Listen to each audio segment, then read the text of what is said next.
Tonight, more blockades, more Canadians directly affected, and more pressure on a government in search of a solution. You are not going to arrest your way through this process. Plus, Wet'suwet'en pipeline supporters speak out. Disruptor in chief, Mike Bloomberg enters the Democratic Party debate. Why don't we find a way to take their money? Pursuing Canada's human traffickers. We've got exclusive access. And coronavirus self-quarantine in Canada's Chinese community. It's better to be safe. Why so many say it's just the right thing to do. This is The National. The Prime Minister may be calling for patience, but tonight pressure is building. 2 new rail blockades sprang up in 2 different provinces. Well, hundreds more people will now personally feel the impact. Via Rail says it has begun delivering temporary layoff notices, and Canada's premiers want the Prime Minister to do something. The protests are in solidarity with Wet'suwet'en hereditary chiefs who oppose that BC pipeline. Well, tonight, some of them are headed east to say thanks for the support. Well, these protests have really knit together some groups across the country. They are also proving extremely divisive. Salima Shivji with the tensions on Parliament Hill and the protest sites. In 2 different parts of the country today, more blockades in solidarity with the Wet'suwet'en. The point that the government has let this get to is really worrying and really scary.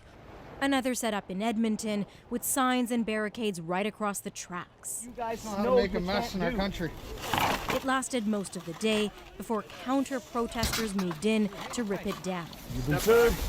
Just as a bailiff served court injunctions. Hey, you guys, clean up for Tensions nearly boiling over as political pressure also mounts on Ottawa. The country's premiers coordinating a conference call calling on Justin Trudeau to act fast.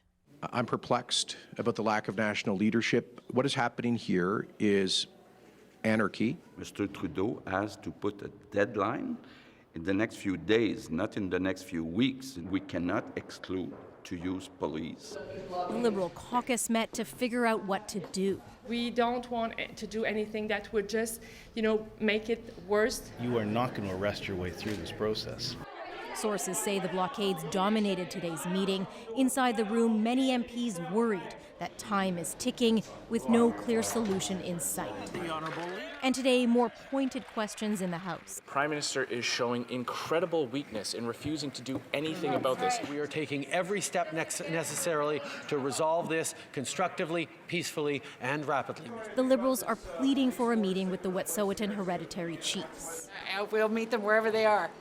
Who say they won't hold one until the RCMP get off their land. Bennett is ready to be in BC by tomorrow, just as some of the hereditary chiefs are traveling to Ontario and Quebec to meet with Mohawk supporters. And so tomorrow will be critical. The premiers urgently want to speak with the Prime Minister, and Liberal cabinet ministers will have a rare Thursday meeting. Salima Shivji, CBC News, Ottawa. Of course, the very center of this story is in Wet'suwet'en territory in northern British Columbia. The RCMP moved into a protest camp there earlier this month, arresting people blocking access to the pipeline construction site. That sparked more protests. But tonight, not far away in the community of Houston, a meeting of people in favor of the pipeline. Greg Rasmussen was there. Hoping to be heard, concerned their voices have been forgotten. I don't see no big shot politicians over here right now. If they really cared about this, they'd be here. Members of the group North Matters sponsored this meeting to drum up support for the pipeline in the town closest to the disputed territory. I say 99.9% everyone's for it. You want to see people succeed, right? You want to see Canada prosper and BC to prosper. About 200 people, mostly non-Indigenous, file into a theatre for the meeting. They came to hear these Wet'suwet'en community members who support the project. I want to see the people working. I'd like to see this community flourish, as well as the economy. I was put in place to make living for my kids better than when we grew up. I can't say enough about the Coastal Gas. It's opening so many doors for our nation. our members. We want to work for CGL. We want to work for the industry. This woman said she's speaking out for the first time because she's concerned about the growing divide in the Wet'suwet'en community. We're ostracized. And it's not fair. Just because we want to work. We're from an industrial town. We've always worked for industry. You know, we have a relationship with a lot of other nations. A spokesperson for the Wet'suwet'en Hereditary Chiefs acknowledges there is a divide, but she believes if a referendum were held, most would oppose the pipeline. With any society, with any form of government, there are always going to be internal struggles, but we're following and being consistent with the law of Wet'suwet'en that has been in place for thousands of years. And all the communities up and down the line need something else. Today's meeting shows how, much like the rest of Canada, this region is divided over the proposed pipeline. And like the rest of Canada, it's looking for a way forward. Greg Rasmussen, CBC News, Houston, BC. As some of those hereditary chiefs make their way east, today a development within one of the communities they may be coming to visit. A retraction from the Grand Chief of the Kanesatake Mohawks in Quebec. Alison Northcott explains why. At the Band Council offices in Kanesatake this morning, a chain door and a message. Serge Simon does not speak for the Mohawks of Kanesatake. It went up after Simon's comments about the rail blockades. I'm simply pleading with the protesters that have you made your point yet? Has the government and the industry understood? I think they did. Today, a small group of protesters gathered near the Band Council offices. They didn't want to talk about this dispute. They said the important issue is what's happening on Wet'suwet'en land. Simon spent hours with the protesters holding the keys. Then, I wish to retract my comments yesterday about whether it is time for the blockades to come down. It is not my place to make such judgment. Some saw it as a good step. Next time you should talking, you should go into Ottawa. You should consult with our community members first. Yeah.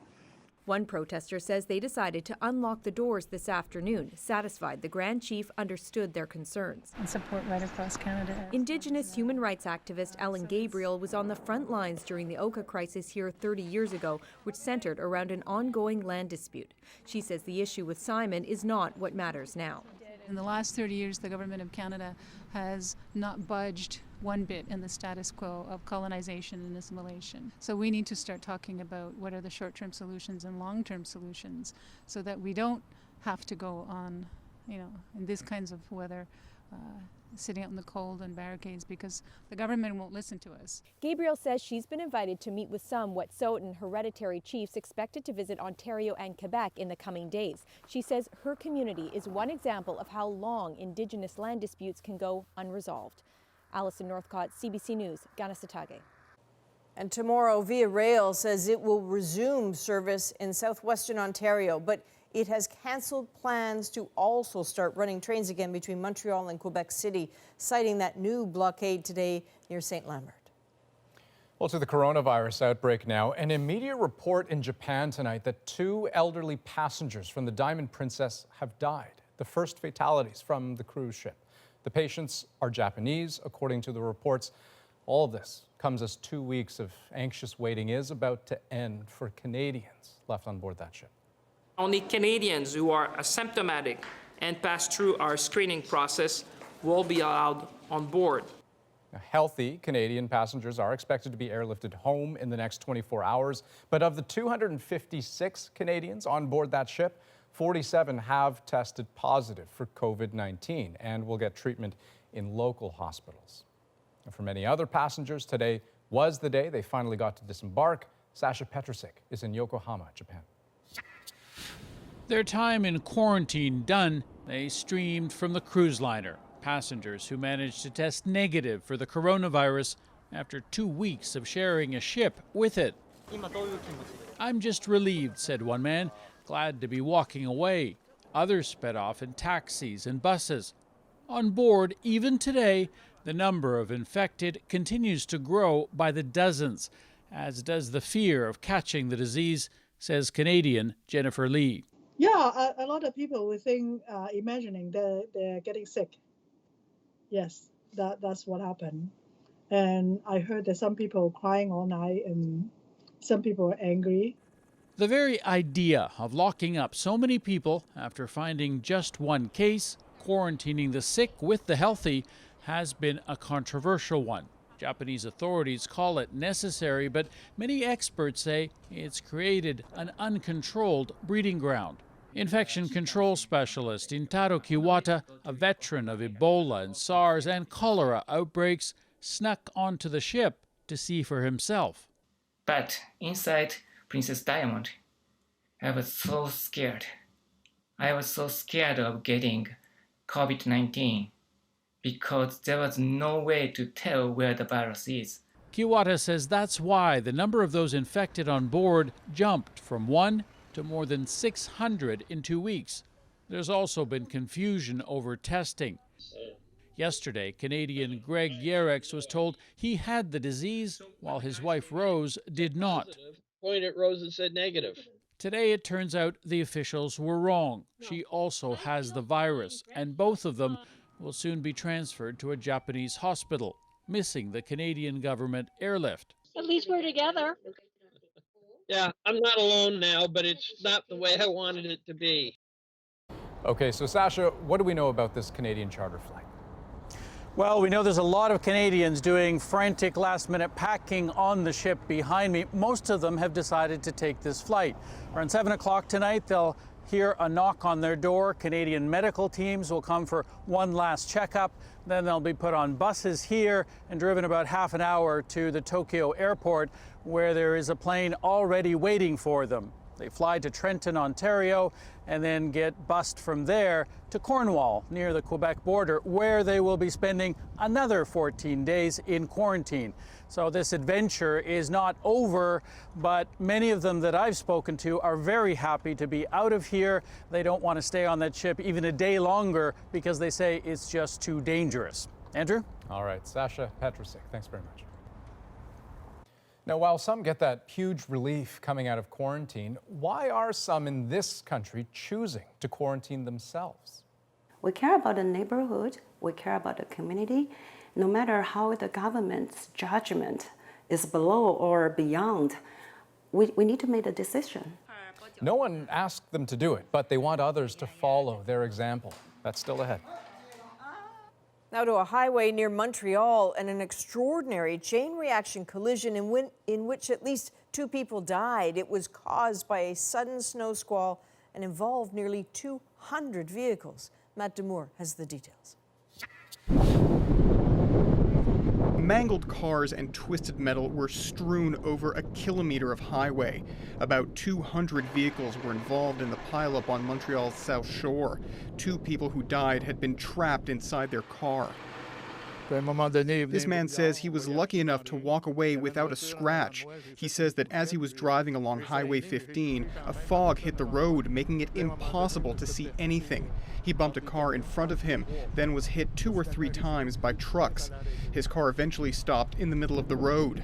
Now, out of the roughly 200 vehicles that were involved in this pileup was a school bus that was pretty seriously damaged at the front, and provincial police confirmed that there were children on board this school bus at the time of this pileup, but that thankfully none of them were injured. But 90 people were hurt, 30 of them seriously. 3 nearby hospitals initiated a code orange, an alert that multiple casualties were on the way. Quebec's transport minister says the chain reaction was likely caused by a sudden whiteout, even though a fence along the highway was supposed to counter visibility problems caused by snow. It's very difficult to see this image. We'll see the report that we'll have after the accident and when they will clean the highway, and after that we will see what we can do to maybe secure the highway. Matt Demour, CBC News, La Prairie, Quebec. Well, the U.S. Democratic Party is just days away from the Nevada caucuses, the next step in choosing their presidential nominee. And Nevada is where the top candidates are debating tonight, with a twist. Mike Bloomberg. Susan Ormiston looks at why that is a big deal. Mike Bloomberg, the billionaire, former New York mayor, is the Democrats' disruptor. rarely campaigning, instead flooding America with ads, like one during the Super Bowl, spending like no other candidate ever, more than $230 million already of his own money. I approve this message. Polls have showed Trump winning swing states around the country. We cannot let that happen. Bloomberg is focused on targeting swing states in the general election rather than compete with Democrats for popularity in those small, early contests. The strategy's apparently worked. 2/3 of voting Americans have seen a Bloomberg ad, and polls show him running third nationally, aggravating the top contender, Bernie Sanders. Okay. Mike Bloomberg worth $60 billion.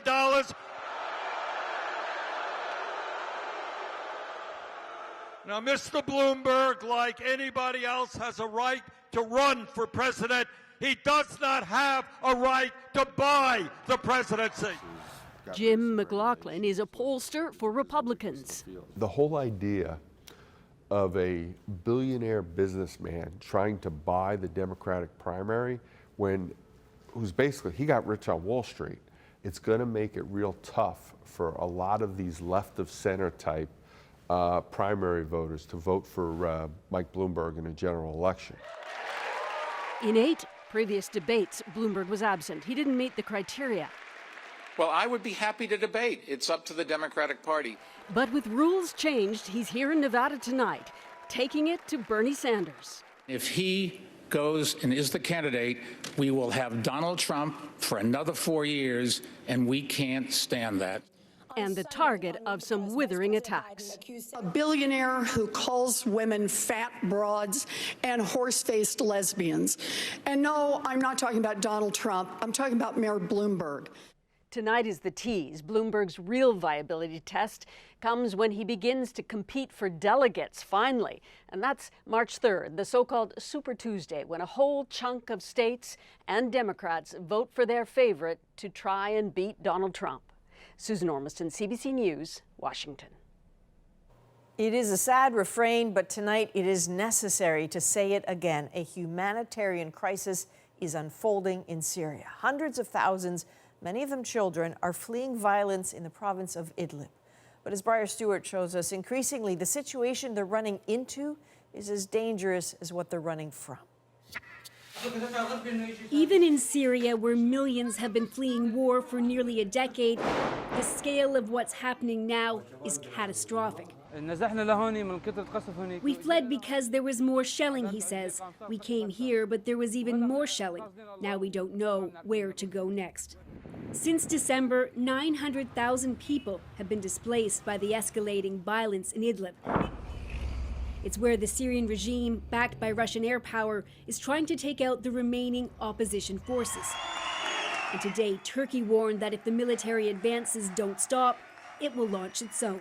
The Idlib offensive is only a matter of time, said the Turkish president today, signaling the fighting could soon get even worse. Officials say that nearly 300 civilians were killed in attacks this year, including 3 in this airstrike yesterday. Some of those victims were treated by Dr. Mohammed Abrash, a surgeon working at a hospital nearby. The situation is going worse and worse, and there is no way to go and where to be displaced. And the frigid temperatures are making it all the more dangerous. The UN says as many as 50,000 people are sheltered out in the open and under trees, while others huddle in tents. There are daily reports of children dying. Imagine the grief of a parent who escaped a war zone with their child, only to watch that child freeze to death. Today there were calls from UN officials to end the hostilities in Idlib, but Dr. Abrash says no one on the ground believes that will make any difference. They just sitting on the chairs, having their lunch, talking, giving their statements. So the United Nations is doing nothing for us.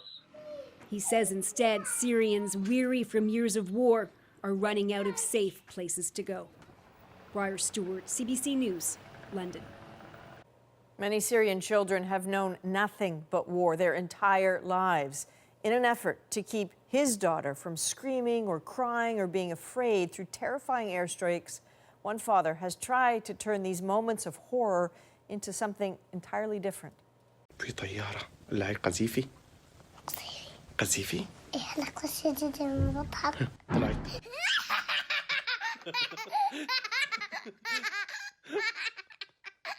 كيف ضحك معه Salwa, whose name means solace in Arabic, is 3.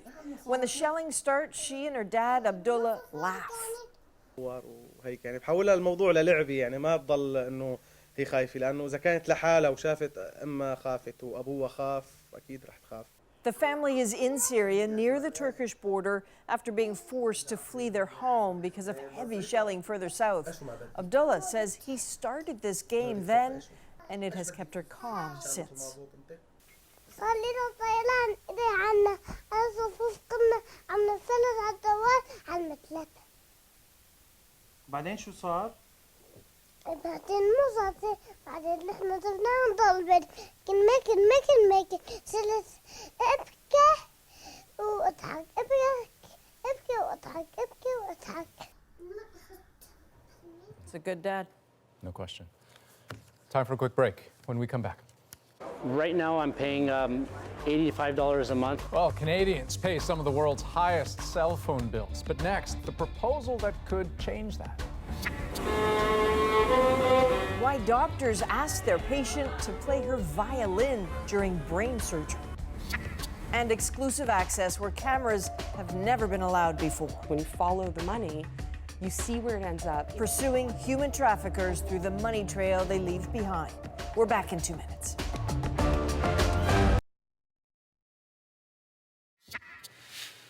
Canada's telecommunications watchdog is chewing on big changes to cell phone service. The CRTC is re-examining how the big 3 providers control the business.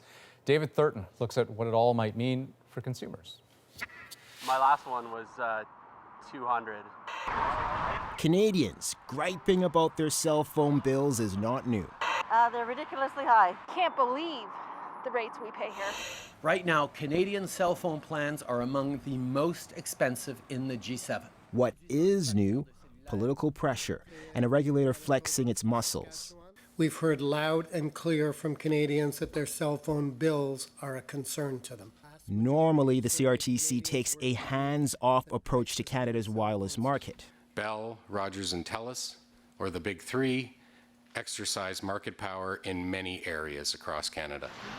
And now the CRTC is considering whether it should force the big 3 to let smaller companies use their networks. $19 for unlimited calling in Canada. Jeff Nasir got a great deal from small provider Sugar Mobile. Do you want to take a bite out of your phone bill? Before the company's use of other networks was shut down. Right now I'm paying $85 a month. It gives me data, it gives me unlimited calling. But it's pretty much almost 4 times what I was paying with Sugar Mobile for very similar products. The man who started Sugar Mobile hopes after these hearings, he'll be allowed to resurrect the service. It's important to disrupt in order to push the envelope and put Canada at the forefront of technology. If we're going to continue to be complacent, then nothing is going to change. Bell and other major phone providers oppose this kind of change and more CRTC intervention. If for the first time ever the CRTC does a full 180 shift towards mandating access to wireless networks that multiple providers have been building, it would be a bad outcome. Bell's CEO calls these hearings a tipping point, which could impact the company's future investment in upcoming technologies. David Thurton, CBC News, Ottawa. We're following several other stories across Canada tonight, including continued criticism of Ontario's new license plates.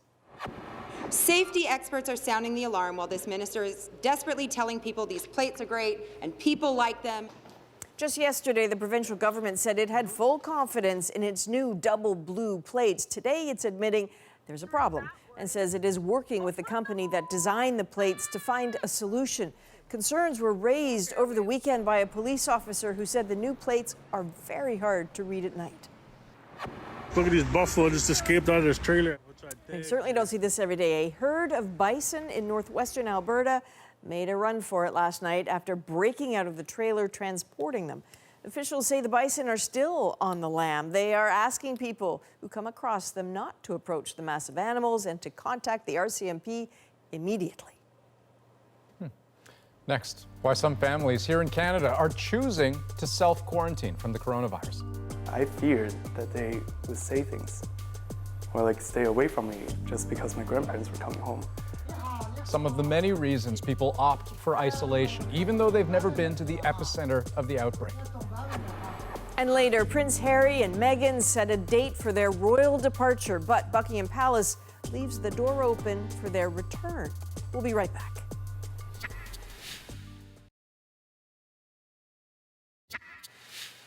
Welcome back. With at least 75,000 infections worldwide, just over 2,000 of them deadly, the COVID-19 outbreak, the coronavirus, is far from over. But while we're still nowhere near a vaccine, China has approved a new treatment.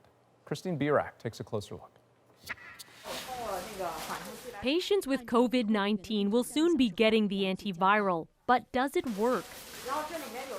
Favilavir was originally developed to treat nose and throat inflammation. China says it's tested the drug on 70 patients with the virus, but Canadian doctors say it's impossible to know whether it helped. It's an uncontrolled trial, so they gave this drug to a bunch of people. It's not a drug that was intended for this use. They say the people got better, but they may have gotten better anyway. Similarly, 2 other medications have been tried outside of China. An Ebola drug was given to an American man who fully recovered, and a patient in South Korea improved after using a drug combo for HIV. China has now launched more than 80 trials testing different treatments. The World Health Organization is trying to structure some of those trials so that the data meets a certain criteria.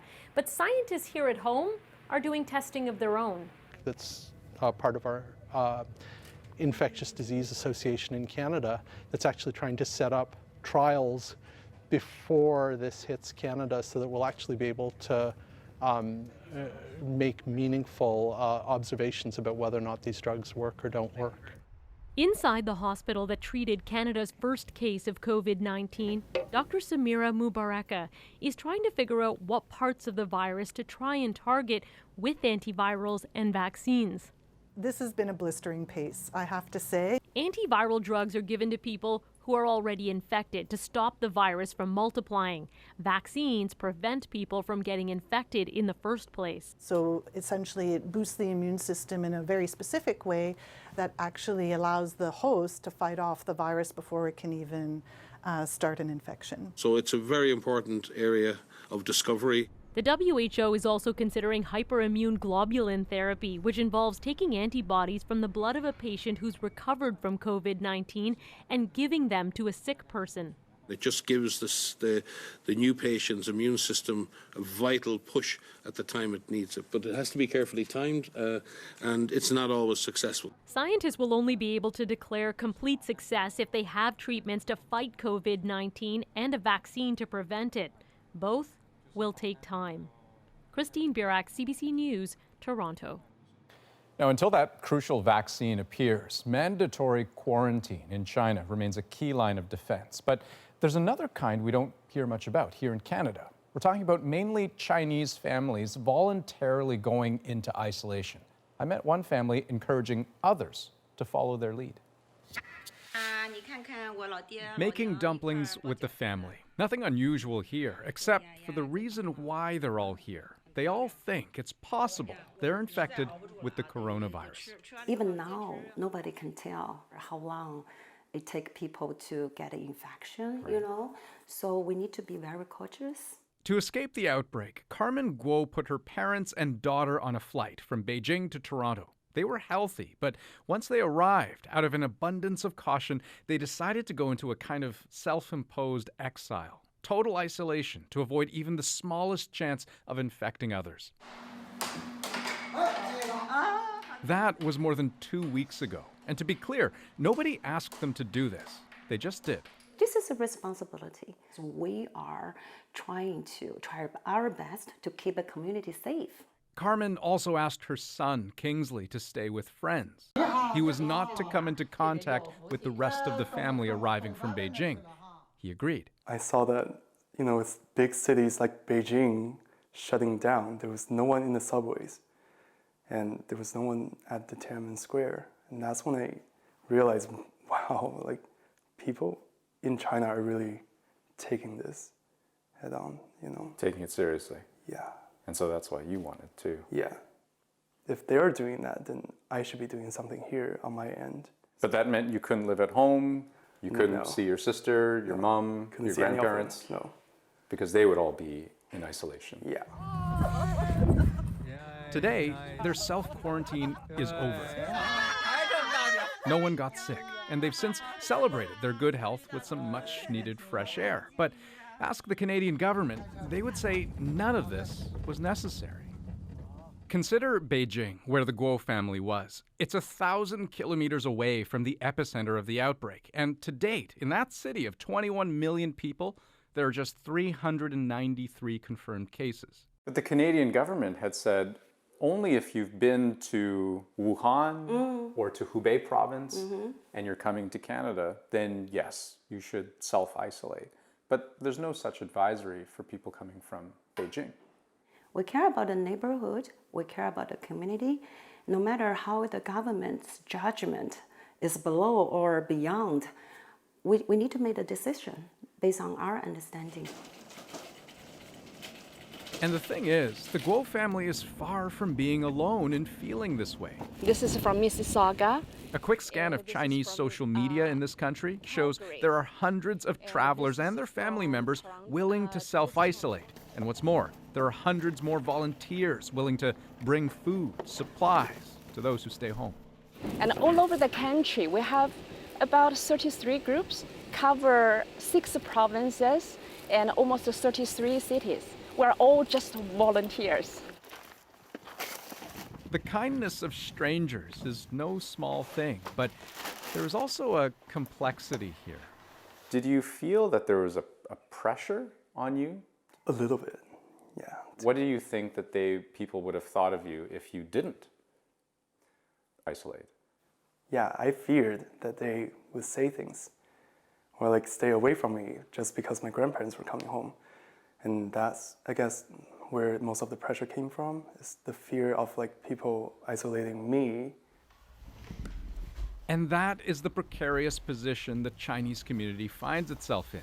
That uncomfortable place where the good of the community requires personal sacrifice for a payoff that may or may not exist. That's what as a Chinese people can do for the best, you know, for the community. Okay, so we don't feel it is a sacrifice. It was the right thing to do. Yeah. Even though nothing really came out.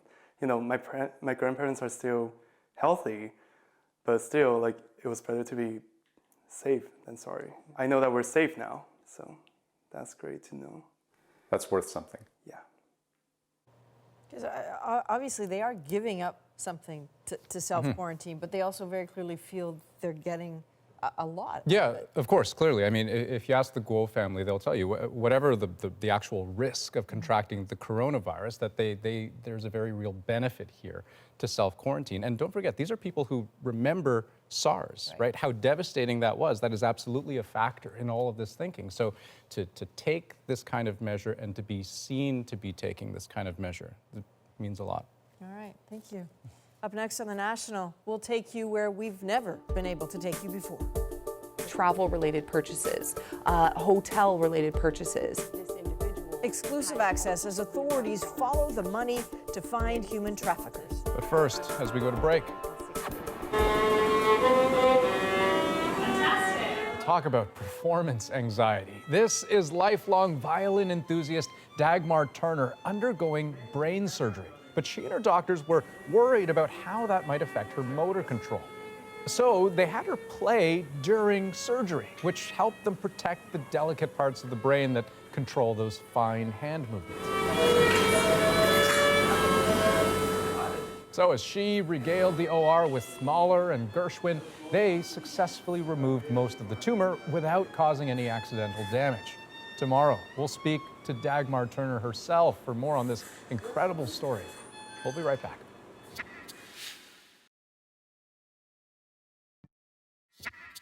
Human trafficking is one of the fastest growing crimes in Canada, often linked to the sex trade. It takes place in the shadows and targets the vulnerable. Last night, we showed how police in Durham, Ontario are working with the survivor. Carly Church has made it her job to show trapped women and girls a way out. I was there in the same spot as you, and now I actually get to come in here and talk to you. You know, you see people's eyes light up. So far, it's proven to be a successful strategy, but it's not the only one police and experts are turning to. Money is a key part of the sex trafficking transaction. So follow the money and you might just find the traffickers. It's a strategy one federal agency is actively pursuing, and it gave Thomas Degla rare access to show how it operates. Who would guess? High above downtown Ottawa, there's a secretive federal agency targeting shadowy crime and the money behind it.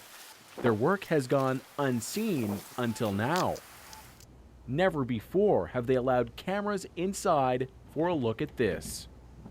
What we're seeing on the left screen here is an example of a suspicious transaction report. There were cash deposits being Canada's Financial Intelligence Unit, FinTrack, flags to police signs of suspected money laundering for sex trafficking. Those email addresses and aliases could be hiding women held against their will.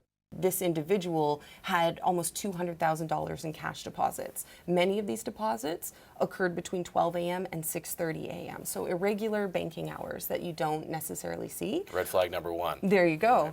An intelligence analyst is showing us a real string of dubious transactions. Travel-related purchases, hotel-related purchases. We've agreed to conceal her name given the sensitive nature of her work, helping identify suspected traffickers and support their victims. What black and white financial intelligence can do is corroborate their testimony.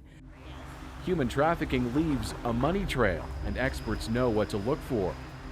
Like lingerie purchases, motel rooms booked for several nights, and constant one-way travel, not to mention big cash deposits late at night.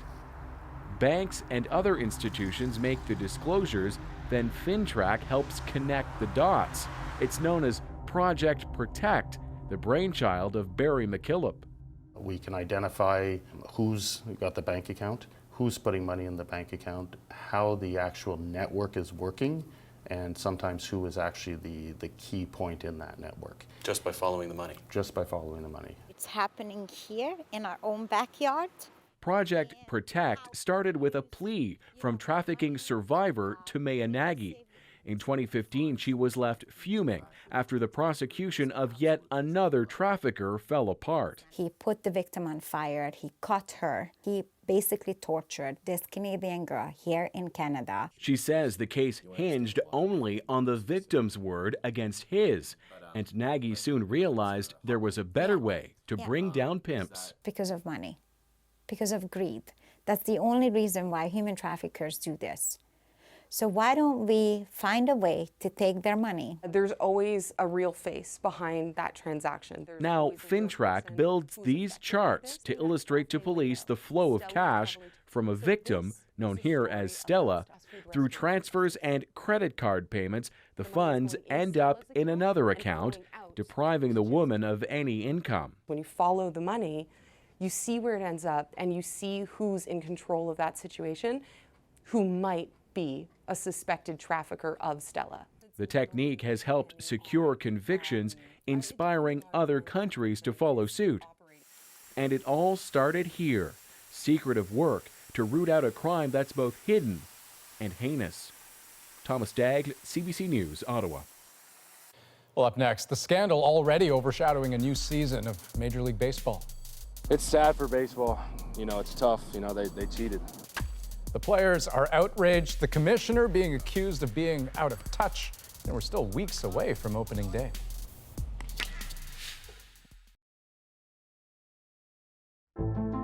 I'm Michelle Shepard, filling in for Jamie Poisson. Tomorrow on CBC's daily news podcast, Front Burner, Amazon CEO Jeff Bezos is donating $10 billion to fight climate change. Can the money make a difference? Subscribe wherever you get your podcasts. We are following several other stories tonight, including new details about the future status of Prince Harry and Meghan. A spokesperson for the couple said they will officially step down as senior royals on March 31st. And the use of that word, royal, in their branding is currently under review. Earlier this year, the Duke and Duchess of Sussex announced plans to become financially independent and to split their time between the UK and North America. The couple has been here in Canada with their son Archie for much of this year. And NASCAR driver Ryan Newman was released from hospital today in Florida. His wife took this video as he left with his 2 daughters. Now, Newman was seriously injured on Monday in this violent crash on the last lap of the Daytona 500. He was in the lead, seconds away from the finish line, when his car spun out and crashed. It would have been his 2nd Daytona title. Baseball's return is more than a month away, but its latest scandal is threatening to overshadow the season. A month after the Houston Astros were punished for stealing opponent signals, Jamie Strachan tells us players at spring training are getting angrier by the day. Spring training is supposed to be about fresh starts and new beginnings. Not this year. It's snowballing. I think it's pretty obvious that, whatever the commissioner thought he didn't do it very well. Baseball's traditionally tight fraternity where players rarely criticize each other has been shattered. The game's biggest names not shy to share their opinion. It's sad for baseball. It's tough. They cheated. And, I don't agree with the punishments. The players not, getting anything. It's a level of anger that has surprised longtime baseball watchers. The venom that's out there. I didn't see that coming. I thought there'd be a few guys popping off, but not everybody. The Astros were fined a few $1 million and lost a couple of draft picks. Major League Baseball didn't suspend any players, and the team will keep its 2017 World Series title. What should have happened was, the commissioner vacated their championship, and then we move forward. In some ways, it seems every time baseball's beleaguered commissioner tries to calm things, they get worse. The idea of, an asterisk or asking for a piece of metal back seems, sort of a futile act. People always know that there was something about the 2017 World Series that was different. Calling the World Series trophy a piece of metal. I don't know if the commissioner's ever won anything in his life. It's been such a bungled PR effort, stars from other sports are offering advice. In a tweet, NBA superstar LeBron James says Manfred must listen to the players. If someone cheated me out of winning the title and I found out about it, I would be irate.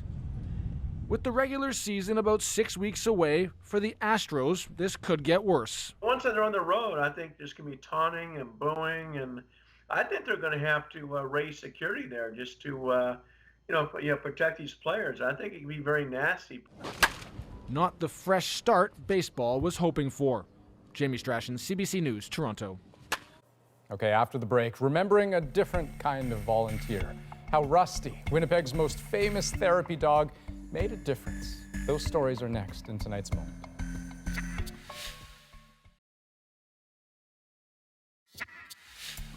This handsome fella is Rusty. He was a therapy dog in Winnipeg for over 10 years, clocking in more than 2,000 service hours, bringing a sort of calm wherever he went. After 18 years packed with service, Rusty passed away from cancer, but he is leaving behind a legacy in a community that he greatly impacted. A few of those stories are our moment.